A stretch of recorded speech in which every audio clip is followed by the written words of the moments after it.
यं ब्रह्मा वरुणेन्द्ररुद्रमरुतः स्तुन्वन्ति दिव्यैस्तवैः वेदैः साङ्गपदक्रमोपनिषदैः गायन्ति यं सामगाः ध्यानावस्थित तद्गतेन मनसा पश्यन्ति यं योगिनः यस्यान्तं न विदुःसुरासुरगणाः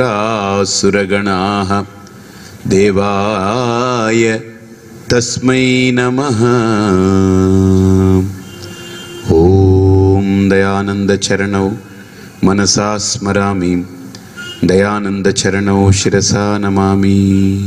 సూర్యుడు ఒకవేళ లేడనుకో, రాత్రిపూట సూర్యుడు లేడు, కానీ నేను చూసి గుర్తించగలుగుతున్నాను కదా, నేను ప్రవర్తిస్తున్నాను కదా, చీకట్లో ఎక్కడో దొరికిపోయాను అనుకోండి, నేను హాయిగా నడుస్తున్నాను కదా, ఎలాగా ఏ శబ్దాన్నో దేన్నో పట్టుకుని ఊహతోడ సూర్యుడు లేకపోయినా ఆ చీకట్లో నేను నడవగలుగుతున్నాను, నా జీవితం నా మనుగడ సాగుతూ ఉంది.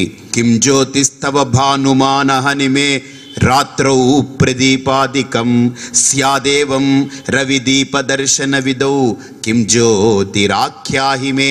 అక్కడ భోంచేస్తున్నాడు కదండి, వాడికి ఏమిటి వెలుగు అని అంటే చెయ్యికా చీకటి అక్కర్లేదు, చీకటైనా వెలుతురున్నా చెయ్యికి సంబంధం లేదు, నోటికి చీకటితో వెలుగుతో సంబంధం లేదు, కళ్ళకే కావాలి వెలుతురు, కళ్ళే చీకటిని వెలుతురుని గుర్తిస్తుంది కదా. కాబట్టి ఇప్పుడు కళ్ళు పనిచేయట్లేదు, కానీ లోపల మనస్సు పనిచేస్తుంది. వాడికి కళ్ళు చేయవలసిన పని మనస్సు చేస్తున్నా, ఇదిగో ఇప్పుడు ఇది కలుపుకున్నాను, వంకాయ కూర తింటున్నానని తింటుంటాడు అనమాట. అక్కడ కరెంటు పోయినప్పుడు కళ్ళు పని చేయకపోతే కొద్దిగా స్ట్రెయిన్ అవ్వాలి. ఏంటి మనస్సు ఇలా ముట్టుకున్నప్పుడు, ఇప్పుడే వంకాయ తిన్నాం కదా, ఇది మళ్ళీ సెకండ్ రౌండ్లో వస్తాం, ఇప్పుడు ముందు ఈ చట్నీ చూస్తాం అనుకుంటాడు. స్యాదేవం రవి దీప దర్శన విదౌ కిం జ్యోతిరాఖ్యాహిమే. ఆ సూర్యుడు పోతే, ఆ వెలుతురు పోతే ప్రపంచానికి గుడ్డితనం వస్తుందేమో, కానీ నా మనస్సు బాగా పనిచేస్తుంది. కళ్ళు పని చేయకపోయినా గుడ్డివాడు బతికేస్తున్నాడు ఈ లోకంలో. నిజంగా కళ్ళు కనపడకపోతే మనిషి చచ్చిపోవాలి, ఇంకా జీవితమే లేకుండా అయిపోవాలని అంటే ఈ లోకంలో అందులు ఎవరు బ్రతకడానికి లేదు, హాయిగా బతికేస్తున్నారు. మాట్లాడి మాటలతో గుర్తుపట్టేస్తారు. వాళ్ళకి ఉపాసన మనస్సు అక్కడ పనిచేస్తూ ఉంటుంది. కిం జ్యోతిరాఖ్యాహిమే మనః చక్షుస్తస్య నిమీలినాది సమయే కిం ధీర్ద్యో దర్శనే. ఈ కళ్ళు కనుక రవి లేనప్పుడు కళ్ళు పనిచేయవు, ప్రపంచం గుడ్డిదైపోతుంది. సూర్యుడు లేకపోయినా దానికి ప్రత్యామ్నాయంగా పని చేయగలుగుతుందంటే నా మనసు ఎంత పవర్ఫుల్ అది ఆలోచించండి. సూర్యుడి యొక్క కాంతి లేదు, నా కళ్ళు కనబడట్లేదు, అయినా నా మనస్సును ఉపయోగించేసుకుని నేను బ్రతికేస్తున్నాను. కొద్దిగా లేట్ అవ్వచ్చు అంతే, కానీ వెళ్ళిపోతున్నాను. కళ్ళు ఉండి వెలుతురుందనుకోండి నడిచేస్తాడు స్పీడ్గా, కానీ ఇప్పుడు వెలుతురు లేదు, కళ్ళున్నాయి వెలుతురు లేదనుకోండి, చీకటిగా ఉందనుకోండి నడుస్తాడు, ఒక్క 5 నిమిషాలు లేట్ అవుతుంది అంతే, కానీ వెళ్ళిపోతాడు వాడు. కారణం మనస్సును ఉపయోగిస్తున్నాడు. కాబట్టి మనస్సు అనేటువంటిది ప్రత్యామ్నాయంగా వెలుతురునిస్తుందంటే ఆ మనస్సుకి వెలుతురిచ్చిన వాడిని నేనయ్యా. కాబట్టి యదాదిత్యగతం తేజః జగద్భాసయతే కిలం యచ్చంద్రమసి యచ్చాగ్నౌ తత్తేజో విద్ధి మామకం. ఒక మంత్రం ఒకటి ఉంది మనకు ఉపనిషత్తులో, ఏంటనంటే న తత్ర సూర్యో భాతి న చంద్ర తారకం నేమా విద్యుతో భాంతి కుతోయమగ్ని తమేవ భాంతమనుభాతి సర్వం తస్య భాషా సర్వమిదం విభాతి. పరమాత్మ, సూర్యుడిని నువ్వు వెలుగొందిస్తున్నావా? ఆ సూర్యుడి వల్ల చంద్రుడు ప్రకాశిస్తున్నాడా పరప్రకాశకుడు? ఆ చంద్రుడి వల్ల నక్షత్రాలన్నీ ప్రకాశిస్తున్నాయా? నీ వల్ల ఇక్కడ మెరుపులన్నీ పుడుతున్నాయా ఆకాశంలో? నీ వల్ల ఇక్కడంతా అగ్ని తయారవుతుందా? అలాంటి నీ ప్రకాశంతో వీళ్ళందరూ వెలుగొందుతూ ఉంటే నీకేమో ఒక్క పైసా కర్పూరం బిళ్ళ పెట్టి దాన్ని వెలిగించి హారతిస్తున్నానా? ఏంటయ్యా ఇది? మనం పరిమితం చేస్తున్నాం. ఓ విగ్రహానికి, ఓ రాయికి, ఒక ప్లాస్టర్ ఆఫ్ ప్యారిస్కి, ఒక ఫోటోకి మనం పరిమితం చేస్తున్నాం అనంతమైన దాన్ని. ఇన్నిటిని ప్రకాశింపజేస్తున్నావు. న తత్ర సూర్యో భాతి న చంద్ర తారకం నేమా విద్యుతో భాంతి కుతోయమగ్ని తమేవ భాంతమనుభాతి సర్వం తస్య భాషా సర్వమిదం విభాతి. నీ వల్ల యావత్ ప్రకృతి వెలుగొందుతూ ఉంటే నీకు ఈ ప్రకృతిలో తయారైనటువంటి చిన్న క్యాంఫర్ కేక్ చిన్నది, ఈ కర్పూర బిళ్ళ, అది కూడా ఎక్కువ వేస్తే డబ్బు ఖర్చు, అందుకని బాగా చూసి చిన్నది ఒకటి పెట్టి దాన్ని వెలిగిస్తాడు, ఇలా తిప్పేస్తారు. ఇంకొంతమంది తిప్పి ఊపేసి పెట్టేస్తాడు, ఎందుకని సాయంత్రం పనిచేస్తుందని. ఎందుకు ఎంత వెలిగించినా ఆయనకే కదా. కొంతమంది అగరవత్తిలా వెలిగిస్తారు, వెలిగించి చూపించేసి ఆర్పేసి పెడతారనమాట. ఆపేసి పెట్టేస్తారు. ఎందుకని? మొత్తం వెలిగించక్కర్లేదు. నేను అడిగాను, ఎందుకంటే ఈ వాసన అంతా పక్కింటి వాడికి వెళ్ళిపోద్దండి. ఎందుకు? మన ఇంట్లో ఉండదు కదా, ఎలాగో వాడింట్లో ఈ వాసన వెళ్ళిపోతుందట. కాబట్టి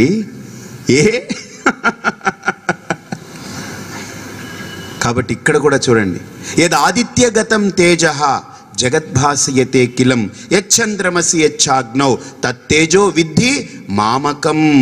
నా వల్లనే, ఈ అఖండ చైతన్యం వల్లనే సూర్యుడు ప్రకాశిస్తున్నాడు, చంద్రుడు ప్రకాశిస్తున్నాడు, నక్షత్రాలు ప్రకాశిస్తున్నాయి, ఉరుములు పిడుగులన్నీ తయారవుతున్నాయి, కాష్ట అగ్ని తయారవుతుంది, ఇంధన అగ్ని, వైశ్వానర అగ్ని తయారవుతుంది. కాబట్టి అర్జున, ఇదంతా కూడా నా ప్రకాశమే, నేనే అంతటా నిండి నిబిడీకృతమై ఉన్నాను అంటూ ఇంకొక అడుగు ముందుకు వేస్తూ చెప్తున్నారు. శ్రీ భగవానువాచ గామావిశ్య చ భూతాని ధారయామ్యహమోజసా పుష్ణామి చౌషధీ సర్వాః సోమో భూత్వా రసాత్మకః. ఇక్కడ ఆయన ఒక ఎక్సలెంట్ కాన్సెప్ట్ చెప్తున్నాడు. గామా విశ్వచ భూతాని అంటే, గా అంటే భూమి అని అర్థం. గా అంటే భూమి. ఆ భూమికి ఏ శక్తి సోకడం వల్లనైతే భూమి అంత పచ్చగా ఆకులు అలములతో చెట్లతో కిలకిల్లాడుతూ ఉంటుందో, చక్కగా పలకరిస్తుందో, ఆ శక్తి ఎవరిది? సూర్యుడిది. ఏ సూర్యుడి వల్ల అయితే భూమికి ఆ కిరణాలు సోకి దాంట్లో రకరకాల ఖనిజాలు, లవణాలు, అవి ఇవి రకరకాల రసాయనాలు ఉత్పత్తి చెంది ఆ భూమి ఈ చెట్లని చేమలన్నింటినీ పెట్టుకొని పచ్చగా ఊగుతూ ఉంటుందో, ఆ శక్తి ఎవరు? గామా విశ్వచ భూతాని ధారయామ్యహమోజసా. అహం ఓజసా ధారయామి. ఆ పరమాత్మ, ఆ సూర్యుడి యొక్క ఏ ప్రకాశమైతే ఈ భూమి మీద సోకడం వల్ల ఈ భూమంతా పచ్చగా చెట్లతో కిలకిల్లాడుతుంది. ఎంత హాయిగా ఉంది. ఆ చెట్లని సంరక్షించేది నేను. అంతేకాదు, పుష్ణామి చౌషధీ సర్వాః సోమో భూత్వా రసాత్మకః. ఆ సూర్యుడినై నేనే ఆ శక్తిని భూమిలోకి ప్రసరింపజేసి ఇన్ని చెట్లని పైకి తీసుకొస్తున్నాను. ఈ వృక్ష సంపద అంతా కూడా ఆ సౌరశక్తి వల్ల, నా వల్ల కలిగింది. అంతేకాదు, నేనే చంద్రుణ్ణై ఆ చంద్రుడి యొక్క కిరణాలు సోకడం వల్ల ఆ చెట్లలో ఔషధీకృతమైనటువంటి రసాయనాలన్నీ తయారవుతున్నాయి. పుష్ణామి చౌషధీ సర్వాః. పుష్ణామి అంటే పోషిస్తున్నాను. ఆ వృక్ష సంపదలో రసాయనాల్ని నింపి, దాంట్లో జ్యూసెస్ నింపి, దాంట్లో రకరకాల కెమికల్స్ నింపి, దాంట్లో కావలసినటువంటి ఔషధీకృతమైనటువంటి గుణాలన్నింటినీ నింపి. ఇప్పుడు ఒక యాపిల్ తయారైంది అనుకోండి, గుర్తుపెట్టుకోండి, లోపల రసం ఉంటుంది. చెరుకు గడ తయారవుతుంది, అది సూర్యుడి వల్ల, కానీ లోపల రసం ఉందే, అది చంద్రుడి వల్ల. మామిడి పండు తయారవుతుంది సూర్యుడి వల్ల, కానీ అందులో రసం ఉందే, మామిడి రసం, అది చంద్రుడి వల్ల. అలాగని చెట్లు, వృక్షాలన్నీ కూడా సూర్యుడి వల్ల నిలబడుతున్నాయి. ఎలాగా? ఫోటోసింథసిస్. దాన్ని ఏమంటారు? సూర్య కిరణ జన్య సంయోగ క్రియ, ఫోటోసింథసిస్. ఆ సూర్య కిరణాలు కనుక లేకపోతే చెట్లన్నీ నాశనం అయిపోతాయి. సూర్యుడి వల్ల చెట్లన్నీ బ్రతుకుతున్నాయి, కానీ ఆ చెట్లల్లో రసాలు చంద్రుడి వల్ల నిండుతున్నాయి. ఆ రసాలే నిన్ను నిలబెడుతున్నాయి. కాబట్టి పుష్ణామి చౌషధీ సర్వాః సోమో భూత్వా రసాత్మకః. రసాత్మకః, ఈ రస ప్రకృతి ఏదైతే ఉందో, రసాయన ప్రకృతి ఏదైతే ఉందో, ఈ కెమికల్స్ ఏవైతే ఉన్నాయో, రసాయనాలు, జ్యూసెస్ ఏవైతే ఉన్నాయో, ఫ్లూయిడ్స్ ఏవైతే ఉన్నాయో, ఇవన్నీ నా వల్లే ఆ చంద్రుడి ద్వారా ఇందులో నింపుతున్నాను నేను. చంద్రుడనే గొట్టం ద్వారా ఈ వృక్షాల్లో రసాల్ని నింపుతున్నాను నువ్వు నిలబడ్డానికి.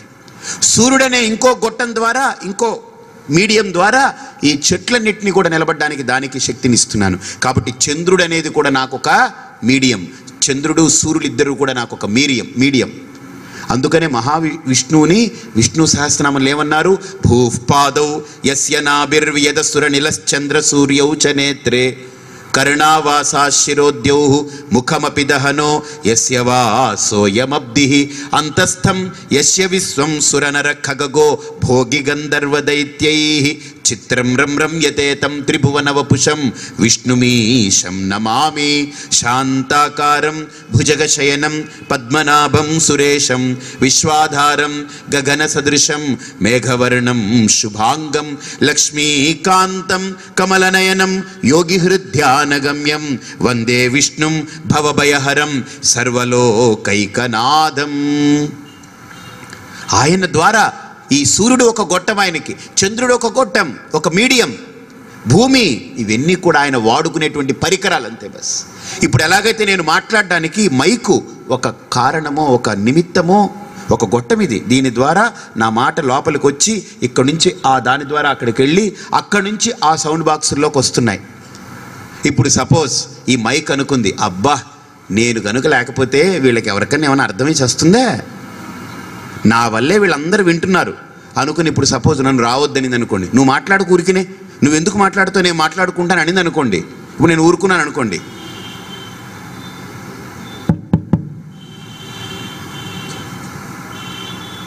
ఇది గొట్టం మాత్రమే. నేను మాట్లాడితే ఆ మాట మీకు చేరవేస్తుంది అంతే. అలాగనే పరమాత్మ శక్తిని సూర్యుడు చేరవేస్తున్నాడు, పరమాత్మ శక్తిని చంద్రుడు చేరవేస్తున్నాడు, పరమాత్మ శక్తిని అగ్ని చేరవేస్తుంది, పరమాత్మ శక్తిని భూమి మనకు అందిస్తుంది, పరమాత్మ శక్తితో నీళ్లు, పరమాత్మ శక్తితో గాలి. కాబట్టి ప్రతిదీ పరమాత్ముడి యొక్క శక్తి స్వరూపమే, ఆయన స్వరూపమే అది. కానీ ఇవన్నీ కూడా మాధ్యమాలే.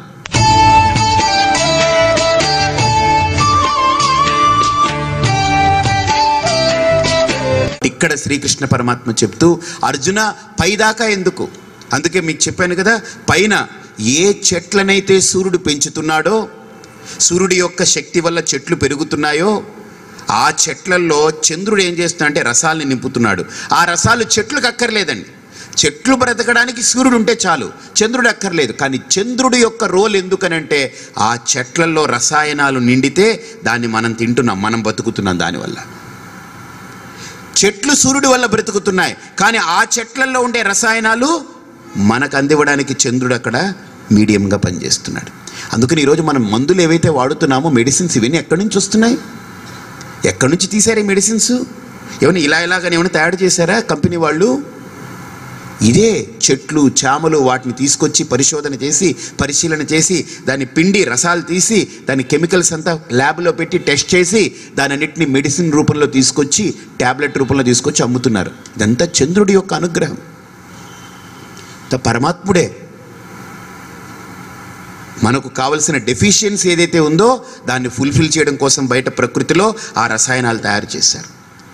మనకి ఏదైతే జబ్బు రావడానికి ఏదైతే శక్తి కారణమైందో దాన్ని నిరోధించడానికి బయట రసాయనం పెట్టాడు పరమాత్మ. ఎంత అద్భుతమైన ప్రకృతి అండి! ఇది ఎవరు తయారు చేశాడు? అహం. అంతేకాదు, కృష్ణుడు అంటున్నాడు ఇక్కడ, శ్రీ భగవానువాచ అహం వైశ్వానరో భూత్వా ప్రాణినాం దేహమాశ్రితః ప్రాణాపాన సమాయుక్తః పచామ్యన్నం చతుర్విధం. ఈ శ్లోకం అందరికీ తెలిసించవచ్చు, కానీ అసలు ఈ శ్లోకాన్ని నోటితో చెప్పుకుంటాం, కానీ ఇది చెప్పుకుంటే ఎన్ని రోజులైనా చెప్పుకోవచ్చు, అంత అర్థం ఉంది అందులో. అహం, నేను, వైశ్వానరః భూత్వా, అర్జున సూర్యుడే కాదు, చంద్రుడే కాదు, వైశ్వానర అగ్ని.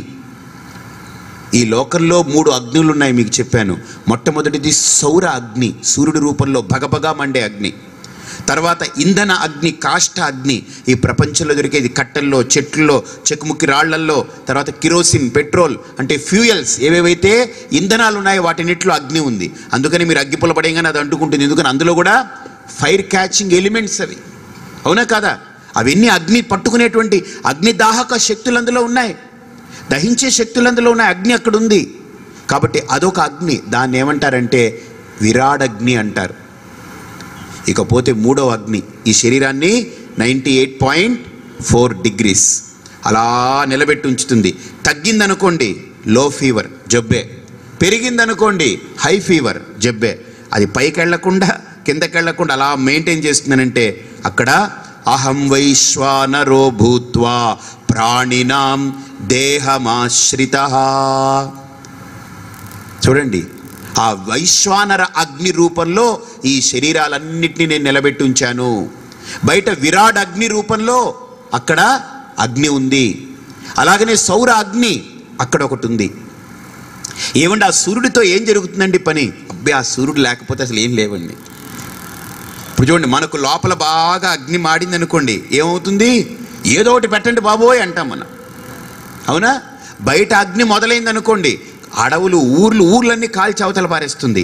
అలాగనే సూర్యుడు చూడండి, అక్కడ అగ్ని ప్రమాదం జరగచ్చు, ఇక్కడ అగ్ని ప్రమాదం జరగచ్చు, కానీ సూర్యుల్లో అగ్ని ప్రమాదం జరగడానికి లేదండోయ్. అది పరమాత్ముడు దగ్గర పెట్టుకున్నాడు ఆయన్ని. అందుకని ప్రమాదంగా వెళ్ళడు సూర్యుడు. వెళతాడు ఎప్పుడు? ఎండాకాలంలో మలమల మాడుతాడు. ఎందుకు అప్పుడు మాడుస్తాడంటే సముద్రాన్నంతా కాల్చి ఆవిరి చేసి పైకి తీసుకెళ్ళి అక్కడ మబ్బుల రూపంలో పెట్టి వర్షాన్నంతా దాచుకుని ఎండాకాలం అవ్వగానే వర్షాకాల రూపంలో ఇక్కడ వర్షాన్ని పంపిస్తాడు. అందుకు వాడు కాలుతాడు అక్కడ. కానీ ఇక్కడ బయట ఉండే అగ్ని మలమల కాలింది అనుకోండి, మొత్తం ఊర్లంతా నాశనం చేస్తుంది. లోపల కడుపులో మంట మలమల కాలింది అనుకోండి, ఎసిడిటీ ప్రాబ్లం వస్తుంది, తర్వాత ఇంకా పెరుగుతుంది, చచ్చిపోతాం మనం. కాబట్టి ఈ అగ్నులన్నిటికీ హెచ్చుతగ్గులు ఉంటాయి, కానీ ఆ సౌర అగ్నికి ఎప్పుడు ఒక నియతితో ఉంటుంది. కాబట్టి ఇక్కడ పరమాత్మ అంటున్నాడు, అహం వైశ్వానరః భూత్వా ప్రాణినాం దేహమాశ్రితః ప్రాణ అపాన వ్యాన సమాయుక్తః పచామ్యన్నం చతుర్విధం. ప్రాణాపాన సమాయుక్తః అంటే ప్రాణ అపాన వ్యాన ఉదాన సమానం అనేటువంటి పంచ ప్రాణాలని లోపలికి తీసుకుని ఆ అగ్ని ఏదైతే లోపలుందో ఆ అగ్ని గాలి రెండు కలిసి చక్కగా శరీరాన్నంతా కూడా సమతుల్యం చేస్తుంది. అగ్ని గాలి ఇవి రెండు ఉండాలి. కార్బన్ ఉండాలి లోపల, అలాగనే ఆక్సిజన్ ఉండాలి. ఇవి రెండు ఉండాలి, లేకపోతే పని జరగదు. కార్బన్ డైఆక్సైడ్ అంటే ఏంటి? కార్బన్ అంటే ఏంటి? బొగ్గు. కార్బన్ ఎక్కడి నుంచి వస్తుంది? కాల్చేసిన తర్వాత వచ్చేది కార్బన్. ఆక్సైడ్ అంటే ఏంటి? ఆక్సిజన్. ఇది ఒక ఆక్సిజన్ ఎలిమెంట్. ఇది కార్బన్ అనేది కాల్చిన తర్వాత వచ్చేటువంటి బొగ్గు. ఈ లోపల బొగ్గు పులుసు వాయువు అంటారు. ఏంటిది? బొగ్గు పులుసు. లోపల ఏమైనా పులుసు సాంబార్ తయారైందే? ఏమన్నా ముక్కలేసి పులుసు ఏమైనా తయారు చేసామా? కాదు. అంటే లోపల ఏం జరిగిందని అంటే, ఏ అగ్ని అయితే ఉందో, ఏ ప్రాణమైతే లోపలికి వెళ్ళిందో, ఈ ప్రాణం అగ్నితో కలిసి కొంతసేపు అయ్యేటప్పటికీ బొగ్గు పులుసు వాయువు తయారవుతుంది, కార్బన్ డైఆక్సైడ్ అవుతుంది, అది మాడుతుంది. అందుకనే మనిషి లోపలికి పీల్చుకునేటప్పుడు గాలి హాయిగా ఉంటుంది, విడిచేటప్పుడు చూడండి ఒక వాసన వస్తుంది. అంటే మాడిన వాసన లేకపోతే ఏదో ఒక వాసన వస్తుంది బయటకు వచ్చేటప్పుడు. కారణం లోపల అగ్ని ఆ ప్రాణవాయువు రెండు కలుస్తుంది కాబట్టి కార్బన్ డైఆక్సైడ్ తయారవుతుంది, బొగ్గు పులుసు వాయువు. మీరు అడగండి, స్వామి మీరు ఎంత, కొంతమంది అడుగుతారు మీరు ఏం చదివారండి అని. నేను 10th క్లాస్ డిస్కంటిన్యూడ్ అండి, తెలుగు మీడియం, అది కూడా. కానీ ఇవన్నీ ఎలా వచ్చాయండి? ఎలా వచ్చాయని అడగండి. ఆలోచిస్తూ పోతే ఇది శాటిలైట్ అండి, ఇది గొప్ప శాటిలైట్. ఇది ఓపెన్ చేసుకుంటే అన్నీ వస్తాయి ఇందులోకి. ఇది ఓపెన్ చేయక మనం మూత మూసి పెట్టుకున్నాం, అందుకని ఏది రావట్లేదు, అన్నీ ఇటు నుంచి అలా పోతున్నాయి. ఇప్పుడు మీ అందరికీ వెళుతున్నాయి కదా, వెళుతున్నాయి. అలాగా లోపలికి ఏమైనా వెళ్తున్నాయా, పైనుంచి అలా వెళ్ళిపోతున్నాయా? ఏమోనండి, 1 గంటన్నర సేపు అలా ఏమిటో అయిపోయిందండి. ఏమేమో వెళ్ళిపోయాయి పైనుంచి, లోపలికి ఒక్కటి వెళ్ళలేదనమాట. కాబట్టి ఇక్కడ ఆయన అంటున్నాడు, ప్రాణాపాన సమాయుక్తః పచామి అన్నం చతుర్విధం. బాగా చూడండి, పచామి అన్నం చతుర్విధం. 4 రకాలుగా అన్నము ఈ లోకంలో మనకు ఆయన అందిస్తున్నాడు. దాన్ని ఏమంటారంటే భక్ష్య, భోజ్య, చోష్య, లేహ్యం. భక్ష్యం అంటే పళ్ళ చేత బాగా నమిలి తినేది, అన్నము, చపాతి, ఇటువంటి అంటే పదార్థాలు, ఘన పదార్థాలు. భోజ్యము అని అంటే మెదిపి తినేది, అంటే పచ్చళ్ళు అంటే ఇవి ఉంటాయి కదా, కలుపుకున్న తర్వాత పప్పు లాంటిది మెత్తగా ఉంటుంది, దాన్ని ఏం చేస్తాం, నాలుకతో మెదుపుతూ తింటామన్నమాట. అలాగనే చోష్యం అంటే జుర్రుకుంటూ తాగేది, అంటే ఈ మామిడి రసాలు కానీ లేకపోతే చారు ఇటువంటివి జురుతూ. అందుకనే పచ్చడన్నం తినేటప్పుడు సౌండ్ రాదు, పప్పు అన్నం తినేటప్పుడు సౌండ్ రాదు. అదే సాంబారు రసము పోసారనుకోండి సౌండ్లు వస్తుంటాయి. ఎందుకు? జురుతాడనమాట వీడు. అలా తినకూడదు, it's not a manners. And మరి చెప్పాడు కదండి జుర్రమని అంటే పక్కన కూర్చున్న వాడిది కూడా జురేమని కాదు అర్థం. అక్కడ వాళ్ళు లేచి అవతల పారిపోయేలా కాదు. భోజనం అనేది పవిత్రంగా చేయాలి, పవిత్రంగా వండాలి, పవిత్రంగా దాన్ని నివేదన చేయాలి, అప్పుడు భోజనం చేయాలి మనం. ఎందుకంటే అన్నం మనది కాదు, భూమిది. మనం నాగలి పెట్టి దున్నాం దాన్ని, భూమిని పొడిచాం మనం. భూమిని పొడిచి పొడిచి దున్ని దున్ని దున్ని దాన్ని చాలా హింసించాం, విత్తనాలు చల్లాం. ఆ భూమి ఏంటి, పోన్లే దున్నితే దున్నాడు, నన్ను ఏం చేస్తే చేశాడులే అని ఆ విత్తనాలు అలా తీసుకుని మెల్లగా చెట్టు రూపంలో చేసింది. దాని సొత్తది. అది బాగా ధాన్యం వచ్చేదాకా నీళ్లు పెట్టి పోషించి అన్నీ చేసాం. ఆ భూమాత అనుకుంది, అబ్బా వాడు అప్పుడు కష్టపెట్టాడు కానీ ఇప్పుడు పాపం నాకు నీళ్లు పెడుతున్నాడులే అనుకుంది. ఎందుకు పెడుతున్నాడో తెలియలేదు పాపం ఆవిడికి. బాగా ఎదిగిన తర్వాత వచ్చి అన్నిటినీ అలా కోసేసి పట్టుకుపోయాడు. దాన్ని దున్నాం. ఫస్ట్ దోషం చూడండి, అన్నానికి ఎన్ని రకాల దోషాలు ఉన్నాయో చెప్తున్నారు. ఫస్ట్ హలకర్మ, అదొక దోషం. తర్వాత ఆ చెట్టుని భూమి నుండి వేరు చేశాం, అంటే తల్లి నుండి శిశువుని వేరు చేసినట్టు వేరు చేశాం. ఇది రెండవ దోషం, ఛేదన దోషం. ఇక మూడవది, ఆ ధాన్యాన్ని తీసి దాన్ని ఏం చేస్తారు, దంచుతాం కదా, ధాన్యాన్ని దంచుతాం. ఇదేంటి, అదొక దోషం. ధాన్యాన్ని దంచిన తర్వాత పొట్టు వేరు చేసి బియ్యం తీసుకొస్తాం. ఈ బియ్యాన్ని మళ్ళీ అలా తినేస్తామా, దాని వేడి నీళ్లు సలసల సలసల మరిగే నీళ్ళలో వేస్తాం. అది నాలుగో దోషం. ఇక ఐదోది, పోనీ అన్నాన్ని ఏమన్నా ఎలా తీసుకుంటాం మనం, నోట్లో పెట్టి 32 మందితోటి కుమ్మిస్తాం దాన్ని. 32 మందితోటి దాన్ని ముక్కలు ముక్కలు ముక్కలు ముక్కలు చేస్తాం. ఈ 5 దోషాలు, ఈ పంచ దోషాలు ఉన్నాయి అన్నానికి. ఈ పంచదోషాలు పోవాలంటే అన్నం వండి పరమాత్మకు నివేదన పెట్టి, పరమాత్మ ఇది నీ యొక్క ప్రసాదం అని ఆ భావనతో తీసుకోవాలి. అందుకనే ఎవరింట్లో భోజనం వండినా ఆ భోజనం ముందు పరమాత్మకు నివేదన పెట్టాలి.